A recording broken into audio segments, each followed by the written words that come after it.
জয়গুরু সুপ্রভাত। পরমপিতা রাতুলনা চরণে ভক্তিপূর্ণ ভূমিষ্ঠ প্রণাম জানিয়ে শুরু করছি আত্মজনের কথা থেকে পাঠ। গতকালকের পর থেকে আজকে জীবন চল না, অজিতাভ চক্রবর্তী পৌত্র। এই শালা কি আজ্ঞে বলতে হয়।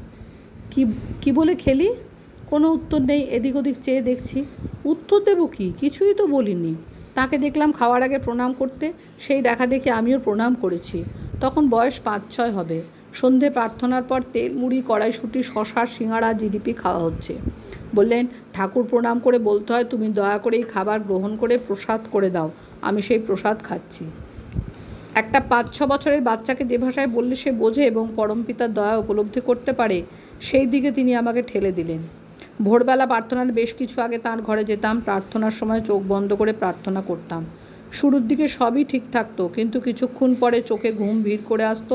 প্রার্থনা চলতো আর আমি ঢুলতাম। একদিন বললেন, এই প্রার্থনার সময় ঝিমাস কেন?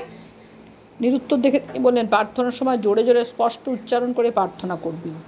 আর বললেন, তার দিকে চেয়ে চোখ খুলে প্রার্থনা করার কথা। আরও বললেন, প্রার্থনার সময় তিনি যা যা করেন তাই অনুসরণ করে প্রার্থনা করতে। আমার প্রার্থনা করা শুরু হলো তাকে দেখে তিনি যা যা করেন আমিও তাই করতে চেষ্টা করতে থাকলাম। বিনতির একটা অংশের প্রণাম করে তিনি বুকের কাছে হাত জোর করে কিছুক্ষণ রাখতেন। আবার গুরুবন্দনার সময়ও প্রণাম করে হাত বুকের উপর জোর করে রাখতেন। তার দিকে চেয়ে চলল আমার সকাল সন্ধ্যে প্রার্থনার অনুশীলন।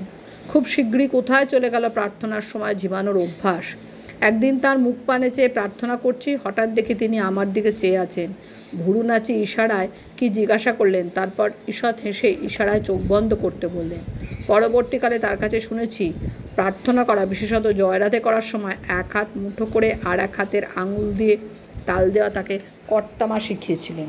এরকম কত শত ছোট ছোট ঘটনার মাধ্যমে তিনি কত শিক্ষা দিয়েছেন তা লিখে শেষ হওয়ার নয়। তিনি যখন লেখার ঘরে ডায়েরি লিখতেন, তখন সেই ঘরে হানা দেওয়া একটা সময় আমার রোজকার রুটিন হয়ে দাঁড়িয়েছিল। বিছানার উপর ডেস্ক, পাশে লাল নীল পেন্সিল, দোয়াত, কালি, মোছার জন্য একটা ছোট্ট কাপড়ের টুকরো ইত্যাদি রাখা থাকতো। তিনি ডায়েরি লিখতেন। আর তখন শিশু মনে কত শত অবান্তর প্রশ্নের ঝড় তুলতাম, তার ইয়ত্তা নেই।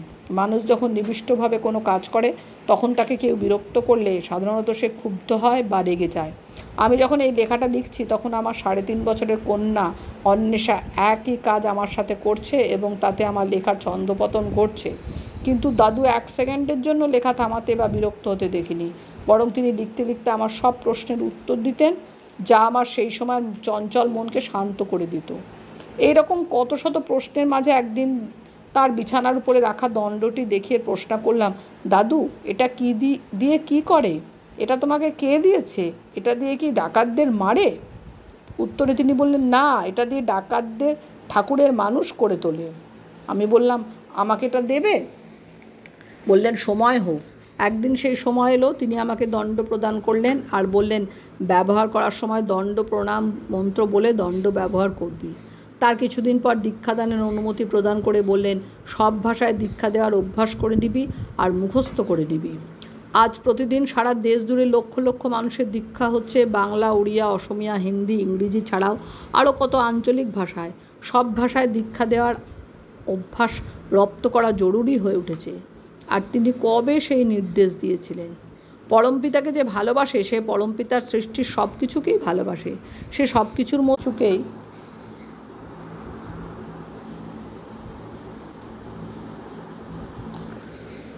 আকাশ বাতাস সব কিছুতেই পরমপিতাকে খুঁজে পায়। এরকম কথা অনেক জায়গাতে পড়েছি বা শুনেছি। কিন্তু কেউ যদি প্রশ্ন করে আমাকে, এমন কাউকে দেখেছো কি? আমার উত্তর হবে, হ্যাঁ, আমি তাকে দেখেছি। আমি তাকে তা করতেও দেখেছি। সেটা করে বলা প্রতিটি কথা, প্রতিটি বাণী যেন তার মধ্যে বাস্তবায়িত হয়েছিল। প্রসঙ্গক্রমে অনেকেরই অবগত একটি ঘটনা উল্লেখ করছি। পরম দ্বারায় পুরুষোত্তম তার বাণী বলে চলেছেন। হঠাৎ একজন প্রশ্ন করলেন, এত বাণী বলে লাভ কি?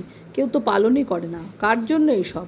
শোনামাত্রই দয়াল চুপ করে গেলেন। পরিশেষে পরিবেশ ভারাক্রান্ত হয়ে উঠল। যিনি বাণী লিখছিলেন তাকে দয়াল প্রশ্ন করলেন, আমি যে এত কথা কই, কার জন্যে? অনুলেখক উত্তর দিলেন, আগে মানব জাতির কল্যাণের জন্য। উত্তর মনঃপূত হলো না।